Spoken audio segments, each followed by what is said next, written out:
plants and animals survive, need each other.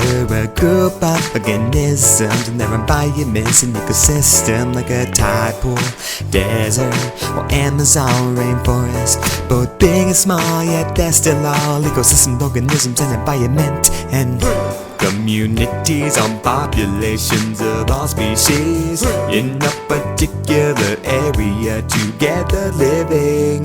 While an ecosystem has the soil, water, sun, community is biotic, only living component. And what's a biome? They're based on climate, a group of ecosystems like rainforests or tundras. The energy flows through ecosystems, stars as light from the sun. Each level exists as each laws for ecosystems to survive.